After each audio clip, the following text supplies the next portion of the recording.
दोस्तों, आज हम इसी से रिलेटेड लेंथेनॉइड से रिलेटेड आगे एक प्रॉपर्टी और ले रहे हैं जो कि मैग्नेटिक प्रॉपर्टीज यानी चुंबकीय गुणों धर्म की व्याख्या हम कैसे कर सकते हैं।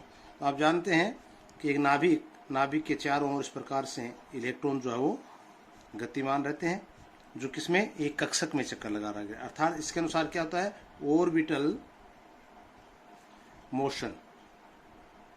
तो इलेक्ट्रॉन एक तो ऑर्बिटल मोशन कर रहा है, दूसरा हम करें इलेक्ट्रॉन जो है वो अपने ही एक्स के ऊपर भी घूमता रहता है, लट्टू की तरह जिस तरह से अपने एक्स पे भी घूमता रहता है। तो हम इस प्रकार से इसको दिखा सकते हैं कि इलेक्ट्रॉन जो अपने एक्स के ऊपर भी घूम रहा, तो इसको हम कहते हैं स्पिन मोशन। तो इलेक्ट्रॉन दो प्रकार से मोशन करता है, एक तो स्पिन मोशन, एक करता है ऑर्बिटल मोशन। जहां तक हम ट्रांजिशन एलिमेंट की बात कर रहे थे, डी ब्लॉक के तत्वों की बात हम कर रहे थे, वहां पे ऑर्बिटल मोशन जो है वो न्यूट्रलाइज हो जाता है, क्योंकि आउटरमोस्ट सेल के अंदर इलेक्ट्रॉन इसके रह रहे हैं। तो ये क्या उदासीन हो जाता है, तो इसको मान को हम शून्य मान लेते हैं। तो डी ब्लॉक में जब बात करेंगे तो हम करेंगे सिर्फ स्पिन ऑर्बिटल या स्पिन मोशन, स्पूर एंगुलर मोमेंटम की बात करेंगे। तो यहाँ पे जो आता है इसका स्पूर एंगुलर मोमेंटम का जो मान जाता है वो आता है म्यू बराबर n+1। इसकी सहायता से जब ये मान ज्ञात करते हैं तो अब देखते हैं कि प्रैक्टिकल मान और थ्योरेटिकल दोनों मान जो है वो लगभग समान आते हैं। तो डी ब्लॉक तक तो कोई दिक्कत नहीं है। वैसे अगर हम मैंने देखें तो मैग्नेटिक प्रॉपर्टी का सबसे बड़ा गुण क्या है, नंबर ऑफ अनपेयर्ड इलेक्ट्रॉन की स्थिति क्या है, किसी भी कक्ष में इलेक्ट्रॉन की स्थिति क्या है, उसके कक्षकों में इलेक्ट्रॉन अयुग्मित है, इसका मतलब उसके अंदर चुंबकीय गुण का मान होगा, और अगर युग्मित है तो नहीं होगा। जैसे सपोज कर लीजिए ये डी ब्लॉक हमारे पास था और यहाँ पे ये स्थिति हमारे पास है, जिसमें हम क्या दिखा रहे हैं कि नंबर ऑफ कक्षक में सभी क्या है, युग्मित पेयर्ड इलेक्ट्रॉन है। तो पेयर्ड इलेक्ट्रॉन होने के कारण एक हाफ प्लस माइनस, ये दोनों जब क्रॉस हो जाते हैं एक दूसरे को संतुलित कर देते हैं, तो हम कहते हैं चुंबकीय आघूर्ण का मान क्या है, शून्य। ये शून्य चुंबकीय आघूर्ण शो करेंगे। लेकिन यही स्थिति हम एफ ब्लॉक के अंदर बात करें या डी में भी बात कर रहे हैं, तो एफ में क्या हो जाते हैं, 7 सब सेल्स हो जाते हैं। यहाँ पे मान लीजिए एक फुल फील्ड है और 2, 3, 4 ये मान लीजिए अपूर्ण कक्षक है अभी, अर्थात इसके अंदर हाफ फील्ड इलेक्ट्रॉन भरे हुए। इसका मतलब इसका चुंबकीय आघूर्ण का मान तो शून्य होगा, लेकिन इनके कारण जो चुंबकीय आघूर्ण होगा वो क्या होगा, क्यों म्यू का मान कुछ ना कुछ यहाँ पे आएगा, तो इसके कारण से एक आघूर्ण का मान इसमें होगा, जिसको हम कहते हैं मैग्नेटिक प्रॉपर्टीज के रूप में। तो यहाँ पे इस तरह से हम इसका विवरण कर सकते हैं कि स्पिन और चुंबकीय यानी स्पिन मोशन और ऑर्बिटल मोशन के द्वारा किसी भी स्पीसीज के अंदर मैग्नेटिक प्रॉपर्टी में गुण जो आ रहे हैं। यहाँ आप देखिए सेकेंड ट्रांजिशन सीरीज और थर्ड ट्रांजिशन सीरीज में आप देखेंगे कि यहाँ पे मैंने पहले विवरण दिया था कि येट्रियम के नीचे आ रहा है लेंथेनम। तो जब धातु त्रिज्या बात करते हैं तो ऊपर से नीचे की ओर आते हैं, इनका आकार जो हो बढ़ता जा रहा है। लेकिन जैसे हम इसकी बात कर रहे हैं यहाँ पे इलेक्ट्रॉन की, तो आप देखेंगे कि लेंथेनॉइड जो इलेक्ट्रॉन लेंथेनम से हैप्नियम यानी इनके मध्य का जो 14 इलेक्ट्रॉन आ जाते हैं, इसके बाद इसकी धातु त्रिज्या के मान में परिवर्तन क्या हो जाता है, लेंथेनॉइड कॉन्ट्रैक्शन होता है, और कॉन्ट्रैक्शन होने के कारण हम करें इनकी जो त्रिज्या का मान है, यानी किसका, सेकंड ट्रांजिशन सीरीज और थर्ड ट्रांजिशन सीरीज की त्रिज्या का मान जो लगभग एक जैसा आ जाता है, यानी ये अपने गुण धर्मों में एक समानता दर्शाते हैं। तो चुंबकीय गुणों में भी इनकी एक समानता सी रह जाती है। लेकिन लेंथेनॉइड की अगर हम बात करें तो मैंने पहले बताया कि स्पिन मोमेंटम तो होगा, इसके साथ ऑर्बिटल मोशन और होता है। तो पहले क्या होता है, ऑर्बिटल मोशन होगा, ऑर्बिटल मोशन के द्वारा क्या होगा, मैग्नेटिक मोमेंट शुरू हो जाता है, और मैग्नेटिक मोमेंट शुरू होने के साथ ही इसमें मैग्नेटिक फील्ड भी क्रिएट हो जाएगी। तो यहाँ पे दोनों एग्जांपल आपको देखें, ये क्या वेक्टर क्वांटिटी होती है, अर्थात जिसके अंदर डायरेक्शनल इफेक्ट पड़ता है मैग्नेट के अंदर। ये डी ब्लॉक की बात कर रहे थे हम कि म्यू बराबर √n+1 बोर मैग्नेटिज्म जो आता है, ओनली स्पिन फॉर्मुलेशन से भी इसका मान निकल जाता है। और इलेक्ट्रॉनिक कॉन्फिगरेशन की बात हम करें तो n-1 d1:10 ns0:1, यानी लिगेंड के साथ, क्योंकि ये स्पेयर बाहर की ओर इलेक्ट्रॉन होते हैं तो लिगेंड के साथ आसानी से हाईएस्ट अप्रोच कर लेते हैं ये इलेक्ट्रॉन और अपना बंद बनाने में ज्यादा सफल हो जाते हैं। लेकिन जैसे हम इसकी बात कर रहे हैं एफ ब्लॉक एलिमेंट्स की, तो यहाँ पे हम पाएंगे कि म्यू का मान क्या रहा है, √4s+1 l+1, यानी ये क्या है, स्पिन के द्वारा जो मान आ रहा है वो है मोशन, और ये जो है वो ऑर्बिटल के द्वारा जो मोशन आ रहा है उसका मान है। और इलेक्ट्रॉनिक कॉन्फिगरेशन की बात करें तो n-2 f1:14 और n-1 d1:10 ns2। तो यहाँ पे ये तो ट्रांजिशन मेटल वाला जो था वही स्थिति है, लेकिन अब यहाँ हम दिखा रहे हैं n-2, इसका मतलब इसके अंदर की ओर इलेक्ट्रॉन है, जैसे यहाँ नीचे दिखाया गया है, जैसे 6d को हमने बात की कि सबसे बाहर इलेक्ट्रॉन आ गया, तो इसके बाद ये f वाले जो है वो क्या हो गए, अंदर के इलेक्ट्रॉन है। तो ये बाहर के मोशन में जैसे न्यूट्रलाइज हो जाए किसमें, ट्रांजिशन एलिमेंट, तो डी के लिए ट्रांजिशन एलिमेंट में होगा, लेकिन एफ ऑर्बिट या एफ इलेक्ट्रॉन कक्षकों के लिए ऑर्बिटल और स्पिन दोनों प्रकार के संकर्ण यहाँ पे पाए जाते हैं और दोनों के कारण चुंबकीय आघूर्ण का मान कुछ ना कुछ होता है। अब पर्टिकुलर हम लेंथेनॉइड्स कंपाउंड्स की हम बात यहाँ पे करें तो आप देखेंगे कि लेंथेनॉइड्स के अंदर इस प्रकार से लेंथेनॉइड सीरीज शुरू है और इसमें एक बोर मैग्नेट को जो मान आ रहा है उनके मध्य अगर हम ग्राफ खींचे तो हम देख पा रहे हैं कि यहाँ में द्वितीयक त्रिनोडल यानी डबल नोडेड, एक नोड ये बन रहा है, दूसरा नोड ये बन रहा है, और इन नोड के मान में हम क्या पाते हैं, जहां पे नंबर ऑफ हम बात कर रहे थे कि अनपेड इलेक्ट्रॉन जिसमें ज्यादा होंगे उसमें चुंबकीय आघूर्ण का मान जो है वो मैक्सिमम होगा। तो इसके हिसाब से इसकी पीक जो है गैंडोलिनियम की हाईएस्ट पीक आनी चाहिए थी, लेकिन नहीं आ रही है, जबकि इसके अंदर क्या था 4f7 इलेक्ट्रॉनिक कॉन्फ़िगरेशन आ रहा है, यानी हाफ फील्ड बन रहे हैं, उसके बावजूद भी यानी maximum number of unpaid electron उपस्थित हैं, फिर भी इसकी जो पीक जो है वो हाईएस्ट पे नहीं आ रही है। पीक किसकी आ रही है, डायस्प्रियम और होलियम, जिनके अंदर होलियम देख सकते हैं 4f10 यानी 4 अनपेड ऑफ इलेक्ट्रॉन है इसके अंदर, डायस्प्रियम के अंदर 5 अनपेड ऑफ इलेक्ट्रॉन है, उसके बाद भी क्या है हाईएस्ट पीक पे इसकी आ रही है, जिसकी हम चर्चा आगे करेंगे। इसी प्रकार से समेरियम में आप देखेंगे 4f5 यानी एफ ऑर्बिट के अंदर 5 इलेक्ट्रॉन इसके अंदर है, तो नंबर ऑफ अनपेड इलेक्ट्रॉन कितने हैं 5, उसके बाद भी इसका मान क्या है कम आ रहा है।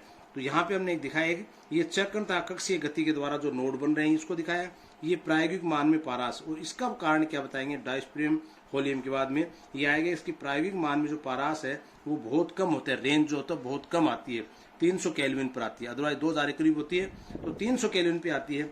और ये जो डोटेड लाइन से मैंने शो कर रखा ये केवल चक्रण गति के कारण, अगर चक्रण गति इसमें होती ऑर्बिटल मोशन नहीं होता तो इस प्रकार से आना चाहिए था, maximum number of unpaid electron highest peak पे आएगा, और अदरवाइज क्या सारे जैसे जैसे पेयरिंग होती जाएगी मान कम होता जाएगा, जैसे जैसे नंबर ऑफ अनपेड इलेक्ट्रॉन बढ़ते जा रहे हैं मान बढ़ता जाएगा।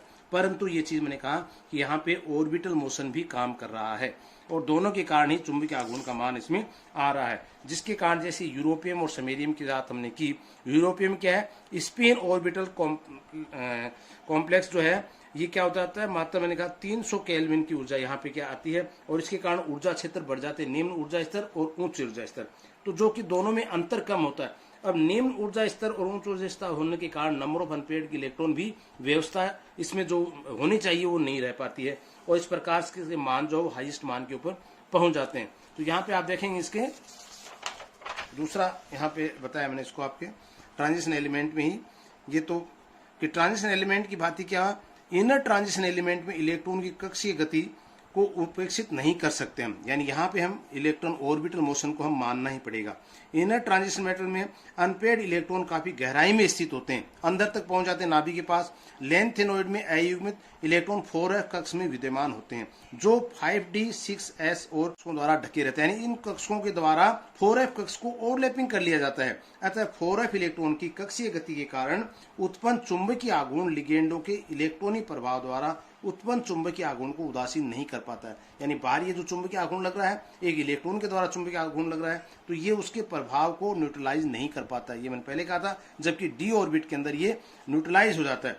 तो अतः इलेक्ट्रॉन की चक्रण गति के साथ साथ कक्षीय गति भी चुंबकीय आघूर्ण को उत्पन्न करने में सहायक होती है, और जिसका एग्जाम्पल मैंने बताया आपको, ये फॉर्मूला है जिसके द्वारा हम इसके चुंबकीय आघूर्ण का मान निकाल लेते हैं। एस जहाँ पे क्या है परिणामी चक्रण क्वांटम संख्या जो n/2 number of unpaid electron half, n अयुग्मित इलेक्ट्रॉन की संख्या जिसको ms स्पिन क्वांटम जो कि प्लस माइनस हाफ मान होता है, एल परिणामी कक्षीय संवेग, ये परिणामी कक्षीय संवेग क्या बता रहा है कि जहां पे हमने कहा था एक s स्पिन का मान है, एक एल क्या इसका कोणीय स्वांग, तो कोणीय angular momentum spin angular momentum दोनों का जो मान आता है वो j के बराबर आता है, तो इसमें हो सकता है l माइनस एस भी हो और l प्लस एस भी हो, ये दोनों मान प्राप्त कर पाएंगे इसकी सहायता से। यहाँ पे मैंने दिखाया नीचे आपको, देखिए म्यू बराबर जी जे √j+1, यानी g का मान जो है एक प्रैक्टिकल मान निकाला है जिसके अंदर दो बात यहाँ पे आ रही हैं कि जिसको हम हुंड का तीसरा नियम भी कहते हैं, यानी j बराबर l माइनस एस कब लागू करेंगे, यदि कोष अर्धपूर्ण से कम भरा हुआ है, तो नंबर ऑफ अनपेड इलेक्ट्रॉन मान लीजिए 7 है और कक्ष की संख्या 7 है, उसके बाद उसमें 6 है या 5 है, यानी हाफ फील्ड से अगर कम भरा हुआ है तब तो हम j का मान निकालने के लिए l माइनस एक्स का यूज करेंगे, s का यूज करेंगे। और अगर कोष में इलेक्ट्रॉन जो अर्धपुरुष से अधिक भरे हुए हैं, यानी 7 तो भर गए, उसके बाद 8th 9th इलेक्ट्रॉन भी आ रहा है, तो इसका मतलब उसका मान करेंगे l प्लस एस की सहायता से, जो इस फॉर्मूले की सहायता से इसका मान हम निकाल सकते हैं। अब इसके आगे देखिए एक यूरोपियम और सिमेरी की हम बात कर रहे थे, क्या मान प्रायोगिक मानों से अधिक मेल नहीं खाते हैं। क्यों? क्योंकि यूरोपियम थर्ड के चक्रण कक्षीय युग्मन स्थिरांक यानी स्पिन ऑर्बिटल कपलिंग कांस्टेंट का मान मात्र 300 पर सेंटीमीटर है। कितना है? 300। तो इस कम मान के कारण क्या हो जाएगा, आयन की निम्नतम और उच्च अवस्था में ऊर्जा का अंतर कम रह जाता है। तो अतः उसमें गति की ऊर्जा का मान इतना हो जाता है कि कुछ इलेक्ट्रॉन निम्न ऊर्जा से उच्च ऊर्जा अवस्था में आ जाते हैं, और इस कारण से आयन के चुंबकीय गुण केवल निम्नतम ऊर्जा विन्यास से ज्ञात करना उचित नहीं है। तो यदि उसमें चुंबकीय आघूर्ण को कम ताप पर ज्ञात किया जाए, या ये कहें कि इलेक्ट्रॉन को उच्च ऊर्जा कक्षक में जाने से रोक दिया जाए, तो ये मान अपेक्षा अनुसार शून्य के करीब आ सकते हैं। तो चक्रण व कक्षीय गति से वक्र की असामान्य आकृति का कारण क्या है? हुंड का तीसरा नियम, जहां पे नंबर ऑफ अनपेयर्ड इलेक्ट्रॉन जिसमें ज्यादा है उसका मान कम है, अन्यथा अन्य का मान जिसमें यूरोपियम और सिमेरियम के लिए मान ज्यादा आ रहा है। जब एफ स्तर आधे से कम होता है तो उसमें चक्रण व कक्षीय आघूर्ण एक दूसरे का विरोध करते हैं, अतः जे बराबर एल माइनस एस। और जब एफ कक्षक एक अधिक भरा होता है, हाफ से अधिक भरा होता है, तो वे एक दूसरे के सहयोग करते हैं, तो अतः मान क्या जाएगा, जे बराबर एल प्लस एस होगा। इस प्रकार से हम चुंबकीय आघूर्ण का मान ज्ञात कर सकते हैं। दूसरा एक पॉइंट और था इसमें, रिलेटेड ही था इससे, वो था कॉम्प्लेक्स फॉर्मेशन। और कॉम्प्लेक्स फॉर्मेशन का मान कैसे ज्ञात करते हैं। देखिए कॉम्प्लेक्स फॉर्मेशन में क्या होता है, कॉम्प्लेक्स कब बनता है, कोई संकुल जो है वो कब बनेगा, कॉम्प्लेक्स, ये हम पहले पढ़ चुके हैं ट्रांजिशन मेटल में, यानी मेटल और लिगेंड ये दो चीज होती है। मेटल क्या है इसके अंदर, डेफिशिएंट, इलेक्ट्रॉन डेफिशिएंट। लिगेंड क्या है, इलेक्ट्रॉन रिच। तो इस पास इलेक्ट्रॉन की अधिकता, इसके पास इलेक्ट्रॉन की कमी है, ये दोनों के इस प्रकार का संबंध होने से क्या है, मेटल लिगेंड बॉन्ड फॉर्मेशन हो जाती है। ट्रांजिशन मेटल के अंदर सिग्मा और पाई दोनों प्रकार के बॉन्ड फॉर्मेशन इसमें होती है। तो नंबर, तो ट्रांजिशन मेटल के साथ ही हम अगर एफ ब्लॉक एलिमेंट्स की बात करें, कॉम्प्लेक्स फॉर्मेशन जो है वो उतनी प्रभावी नहीं होती है जितनी कि ट्रांजिशन मेटल में होती है। क्योंकि ट्रांजिशन मेटल मैंने पहले कहा कि बाहर के कक्षक में उपस्थित होते हैं, तो आसानी से लिगेंड के साथ अप्रोच करने में सहायक होते हैं। लेकिन ये कक्षक कौन से, एफ वाले, जो मैंने कहा कि अंदर की साइड में है, यहाँ पे n-2 नाभिक के पास, तो बाहर के कक्षकों को बहुत अंदर तक आना पड़ेगा इसके क्रिया करने के लिए, जो कि संभव नहीं हो पाती है। फिर भी उसके बाद भी कुछ कंपाउंड है जो इसके कॉम्प्लेक्स फॉर्मेशन करते हैं, वो कंडीशन अलग है। लेकिन सामान्य तौर पे हम कह सकते हैं जैसे संक्रमण तत्व कॉम्प्लेक्स फॉर्मेशन कर रहे थे, उस तरह से कॉम्प्लेक्स फॉर्मेशन इसके अंदर नहीं होती है। इसमें देखिए मैंने कहा मेटल और लिगेंड की बात हम जहाँ पे कर रहे थे, मैंने कहा लिगेंड क्या है, इलेक्ट्रॉन रिच है, और मेटल क्या है, इलेक्ट्रॉन डेफिशिएंट का। तो एटॉमिक साइज में हम चले वापिस, लेंथेनियम से ल्यूटेशियम तक क्या स्थिति है, 57 से 71 तक की, यानी एफ ब्लॉक एलिमेंट है। और यहीं पे हम बात कर लें कि इसके बाद आने वाले, यानी 71 यहाँ पे ल्यूटेशियम आ गया, उसके बाद हैफनियम 4b वाला शुरू हो जाता है। Hafnium, technetium, tungsten, rhenium, osmium, erbium, platinum, gold, mercury, ये डी ब्लॉक है। इसका मतलब क्या हुआ, अगर हम इस ओर जाएं, कहां से, लेंथेनियम से ल्यूटेशियम की तरफ जाते हैं, तो क्या होता है, एटॉमिक साइज डिक्रीज होती जाती है। डिक्रीज क्यों होती है, नंबर ऑफ प्रोटॉन की संख्या बढ़ती जाती है और सेल वही रहती है, इसलिए नाभिक का आकर्षण जो इलेक्ट्रॉन को अपनी ओर ज्यादा शक्ति से खींचता है, या ये कह सकते हैं कि इनकी साइज जो वो डिक्रीज होती जाएगी। अब चूंकि लेंथ ल्यूटेशियम आ रहा है, इसके बाद शुरू हैफनियम हो रहा है, तो ये सीरीज तो और आगे शुरू हो रही है, तो इनके अंदर साइज में और भी अंतर आता जाएगा, ये कहेंगे और डिक्रीज होती जाएगी। देखिए यहाँ पे एक सामान्य से एग्जांपल से अगर हम उसको समझें, तो आप देखिए लेंथेनम जो हम कह रहे थे कि साइज क्या है इस श्रेणी में सबसे ज्यादा, तो ये कहेंगे बड़ा आकार है, और इसके अंदर क्या कह सकते हैं 57 प्रोटॉन उपस्थित है। यही चीज हम चाहे ल्यूटेशियम के अंदर, तो यहाँ इसके कंपेयर में ये साइज क्या हो जाएगी, बहुत छोटी हो जाएगी। तो क्यों, और जबकि इसके अंदर डेंसिटी, या ये कहें कि प्रोटॉन की संख्या कितनी है, 71। तो एक छोटे आकार के अंदर 71 प्रोटॉन है, एक बड़े आकार के अंदर क्या है, 57 ही प्रोटॉन है। इसका मतलब जो डेंसिटी का मान, या ये कहें कि इसका एक पार्ट अगर हम काट दें, उस पार्ट में प्रोटॉन की संख्या सबसे ज्यादा किस में आएगी, जो आकार छोटा होगा। इसका मतलब क्या हुआ, प्रोटॉन का नंबर इसमें ज्यादा है, तो बाहर के लिगेंड के द्वारा क्रिया करने की प्रवृत्ति इसमें सबसे ज्यादा होगी। तो कॉम्प्लेक्स बनाने की फॉर्मेलिटी जो है वो किसमें होगी, सबसे छोटी साइज में ज्यादा होगी। यहाँ पे बताया यही कि lower ligand, metal ligand bond जो है यहाँ पे वीक बन रहे हैं, यहाँ पे मेटल लिगेंड जो बॉन्ड है स्ट्रॉन्ग बनेगा। क्यों बनेगा, क्योंकि इसके अंदर प्रोटॉन की संख्या ज्यादा है, आकार इसका छोटा है। हाईएस्ट अट्रैक्शन पावर हो जाती है, यहाँ लोवेस्ट अट्रैक्शन पावर होती है। यहाँ पे लोवेस्ट वॉल्यूम है, इसका हाईएस्ट वॉल्यूम है। चार्ज डेंसिटी लोवेस्ट है इसके अंदर, चार्ज डेंसिटी इसके अंदर अधिकतम है। कारण दूसरा ये था कि एटॉमिक साइज जो है वो बाएं से दाएं ओर जब जाते हैं तो डिक्रीज होती जाती है। तो इसी के अनुसार अगर हम थोड़ा सा स्कोर देख लें कि लेंथेनम में संकुल बनाने की प्रवृत्ति बहुत कम है, जो कि हम पहले कह चुके इस चीज को। लेंथेनम आयनों में एक्री S2P6 उपकोष बाह्यतम कोष होते हैं, आउटर मोस्ट शेल, तथा 4F कक्षक उनके अंदर की ओर धसे रहते हैं। जब संकुल बनाने के लिए लिगेंड धातु आयनों की ओर अग्रसर होता है तो संक्रमण धातु आयनों में डी कक्षक तो उन्हें आसानी से उपलब्ध हो जाते हैं क्योंकि वो बाहर की ओर थे, लेकिन लेंथेनॉइड की 4F कक्षक 5S2P6 कवच से परिरक्षित होने के कारण शिल्डेड इफेक्ट के कारण कठिनता से उपलब्ध हो पाते हैं। दूसरा, संक्रमण धातुओं में डी कक्षक बाह्यतम होने के कारण सिग्मा और पाई दोनों प्रकार के बंध बना लेते हैं, लेकिन लेंथेनम के अंदर क्या होता है, 4F कक्षक पेनुलिटेमेट या कहते हैं उपांतिम यानी अंदर की ओर धसे रहते हैं होने के कारण अपेक्षाकृत कम सीमा तक उपलब्ध हो पाते हैं।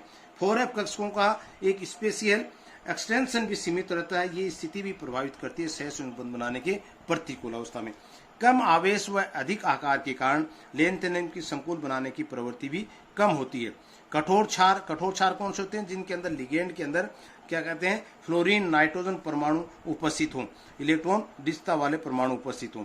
संकुल बनाने की प्रवृत्ति अगर हम देखें तो मैंने पहले बताया आपको लेंथेनम के अंदर +2 +3 +4, इसका मतलब जिसके अंदर ऑक्सीडेशन नंबर ज्यादा होगा उसकी लेंथेनम के अंदर कॉम्प्लेक्स बनाने की प्रवृत्ति क्या होगी, ज्यादा होगी सीरियम के हिसाब से। लेंथेनम समान हो तथा आयन पर आवेश समान हो तो उच्च परमाणु संख्या वाले लेंथेनम आयन की संकुल बनाने की प्रवृत्ति अधिक होगी। लेंथेनम +3 से लेंथेनम +3 ल्यूटेशियम +3 की ओर बढ़ती जाएगी, जैसा कि अपने इसके अंदर देखा था लेंथेनम से ल्यूटेशियम। तो सबसे ज्यादा पावर किसकी हुई, ल्यूटेशियम की। सीरियम के अपेक्षा एग्जाम्पल आ जाता है कि क्या कारण है सीरियम +3 और सीरियम +4, तो किस में कॉम्प्लेक्स फॉर्मेशन सबसे ज्यादा होगी, तो हम कहते हैं सीरियम +4 में अधिक मजबूत स्थायी संकुल बनेगा, क्योंकि हम पहले पढ़ चुके हैं जिसका ऑक्सीडेशन नंबर ज्यादा होगा वो स्ट्रॉन्ग कॉम्प्लेक्स फॉर्मेशन करेगा। यूरोपियम +2 यूरोपियम +3 की अपेक्षा संकुलन की प्रवृत्ति कम होती है क्योंकि इसका ऑक्सीडेशन नंबर ज्यादा है। लेंथेनम की समन्वय संख्या 6 से 7 के मध्य होती है। नाइट्रेट बाइनरी लिगेंड के साथ उच्चतम समन्वय संख्या का यौगिक का निर्माण करते हैं। यहाँ पे भी जैसे +4 ऑक्सीडेशन स्टेट सीरियम ही स्थायी संकुल बनाता है। सीरियम की और भी हैं जैसे ceric ammonium nitrate, ceric ammonium sulphate, ये सब क्या जल में विलय हैं।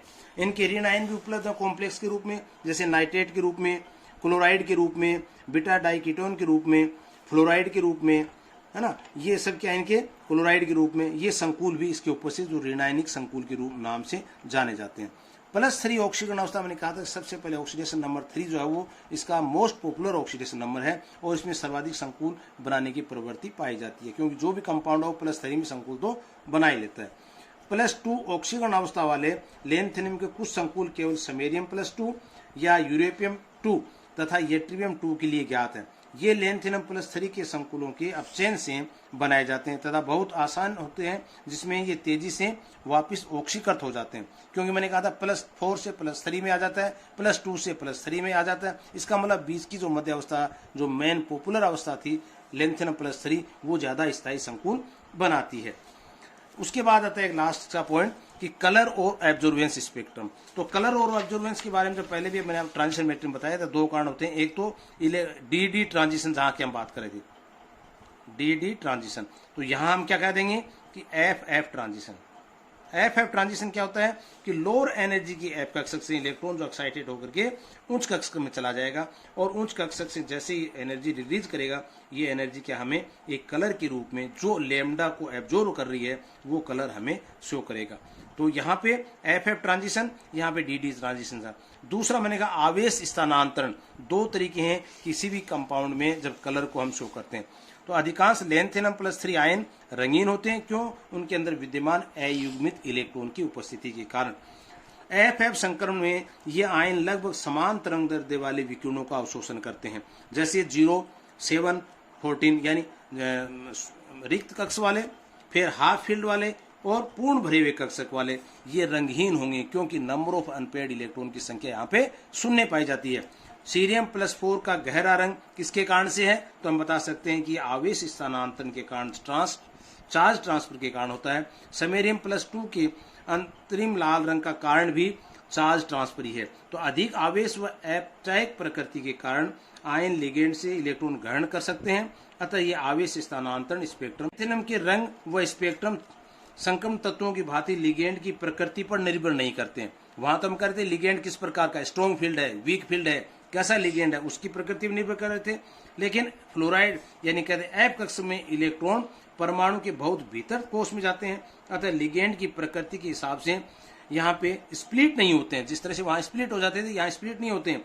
और इनमें दिग्सी क्वांटम संख्या L बराबर 3 के लिए चुंबकीय क्वांटम संख्या m के बहुत सारे मान हो जाते हैं। तो 3 के लिए क्या हो जाएंगे, +3 +2 +1 0 -1 -2 -3, तो 7 मान यहाँ पे हो जाएंगे। अतः कई प्रकार से संक्रमण तत्वों से ये भिन्नता रखते हैं। कौन से, फ्लोरीन वाले तत्व। धन्यवाद।